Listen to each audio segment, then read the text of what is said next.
Iiyak na yan. Sige lang, sandal ka na at huwag mong pipigilan. Iiyak mo na ang lahat sa langit, iiyak mo na ang lahat sa akin.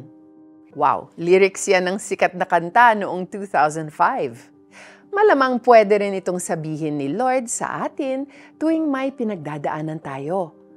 Pero sandali nga, teka lang, is there really a place for tears in our faith? Crying is something we are hesitant to do, especially when people are around.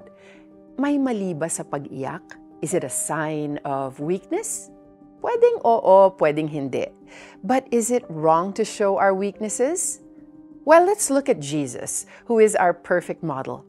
In John 11:35, which by the way is the shortest verse in the whole Bible, we are reminded that Jesus himself cried. Umiyak siya nang malamang namatay ang kaibigan niyang si Lazaro. Dahil dito, nakaramdam siya ng matinding lungkot at pighati. And so, even if there were people around, he didn't hold back his tears. Jesus wept. Indeed, there's a place for tears in our faith walk. Kung tayo ay nakakaranas ng anumang kabigatan, it is okay to express them through tears.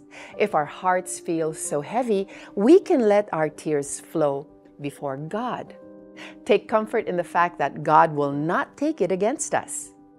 Mas makakabuti nga kung iiyak natin ang lahat kay Lord. Sabi sa Psalm 34 verses 17 and 18, "The righteous cry out, and the Lord hears them. He delivers them from all their troubles. The Lord is close to the brokenhearted and saves those who are crushed in spirit." May pinagdadaanan ka ba, kapatid? Sige lang, iiyak mo lang ang lahat. Magdasal tayo. Father, you know all my pain and suffering. Salamat po at tanggap ninyo ako, pati ang aking mga kabigatan. Hear me, heal me, and comfort me. In Jesus' name, amen. Ngayon, if you are still overwhelmed with sadness, just release your tears along with your prayers to God. Kailangan mo ba ng makakausap ngayon? Kailangan mo ba ng mapaghihingahan ng iyong saloobin?